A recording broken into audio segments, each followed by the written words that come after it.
Hi, Democrats. Today is Friday, April 30th, the last day of April. Happy Friday. So today's going to be short. Yesterday I went over, I talked way too long. I had a whole bunch of stuff I wanted to talk to you guys about.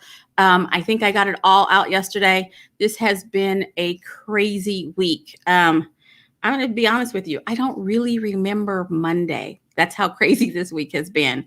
As you know, I spent time at the Capitol yesterday, and it felt like I was there for 3 days. There was just so much stuff that happened. But every day I'm going to come and I'm going to talk to you about bills elected in elections. And so let's talk bills. So, they're not in session today. So there's not some crazy bill that's happening today. That's the only reason that there's not a crazy bill happening today is because they're not in session. Right? We've had you can run over folks. Let's not teach anything about racial diversity, sexual diversity, gender diversity. We've had all those kinds of crazy bills. And so yesterday when I was at the Capitol, I stopped by Representative Fugate. He represents Del City. Stopped by his office. Really, he just happened to be in his office. I didn't have an appointment, but he spent some time with me. And there was frustration all over, his presence. And I asked him, hey, what's up? You okay? And he said, do you think that we passed any bills that actually helped Oklahoma this session? And I naively said, because, I want to believe yes. He said, like what? And I said, well, we put a cap on insulin. So insulin, won't be more than, hi, Arlene, thank you. Insulin won't be more than $30 a month. So we put a cap on insulin so people aren't having to pick between insulin and food. Isn't that a thing? And he said, no, that only works if you have insurance. That only works if you can afford $30. I was like, oh, okay. All right, Andy. What about the student loan bill of rights? And then, as I was saying it, I realized how horrible that was. Thank you, Representative Provenzano, for putting forth the student loan bill of rights that explains a little bit better to students before they get themselves in debt. I mean, I know people who have been out of law school for 10 years who are still paying for that debt. And the student loan bill of rights kind of explains it in a little bit more detail, talks about, all the interest rates and, all of those kinds of things. And so, Senator Provenzano, but again, that presupposes that someone has the credit and is getting a degree that will give them that they can indeed get a student loan. I share Representative Fugate's, I share his frustration that our legislators, our Republican-led legislature this cycle kept passing bills that were solutions looking for problems. They were fixing problems that do not exist, and they were performing. And you guys have heard me say that for months. There was so much performative legislation. There's all of this legislation that is meant to, it's virtue signaling. That's truly what it is. Look, guys, look, I wrote a bill about abortion. Look, guys, look, I wrote a bill saying we're going to name part of the highway Donald Trump Highway. Whew. So fortunately, and I mean it when I say fortunately, former President Trump is still alive.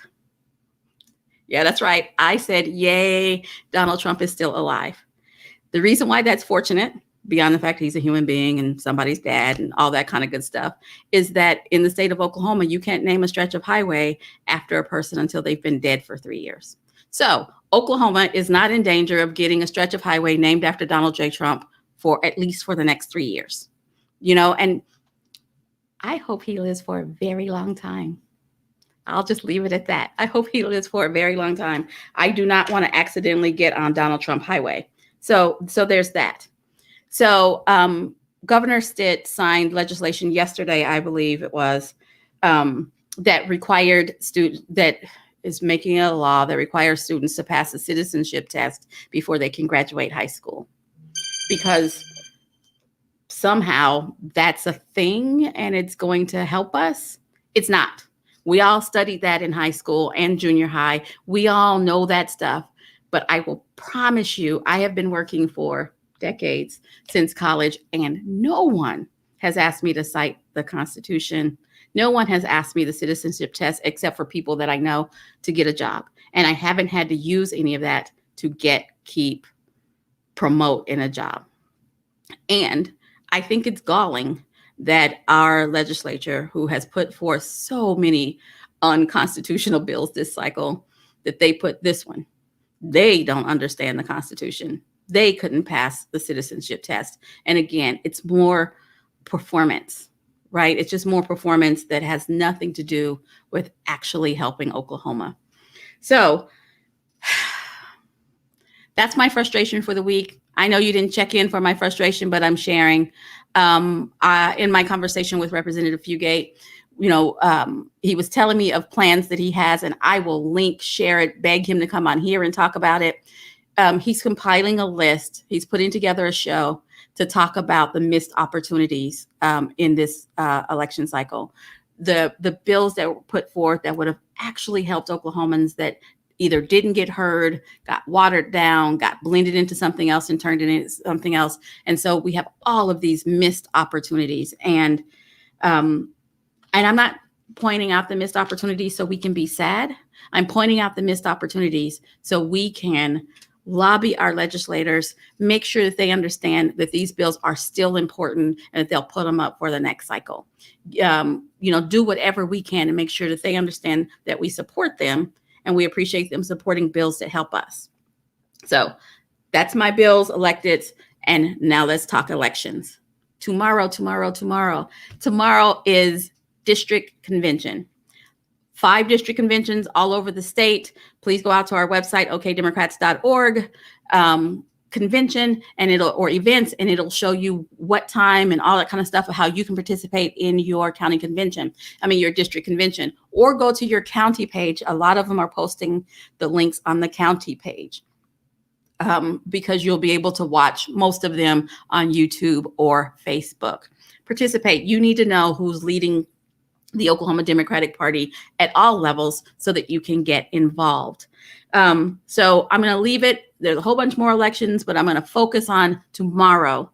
Tomorrow is district convention. Please participate. Please get involved. We have a lot of stuff coming up. And most importantly, right now, the most pressing thing is the State Question 816 veto referendum that we need to get some signatures for. So get in touch with your counties, make sure they have your name and phone number. So as soon as the Secretary of State releases the petition documents, we can get started, but start getting your name on the list so we are ready.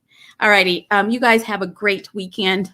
Next week will be better. Next week will be smoother. Next week will feel less futile.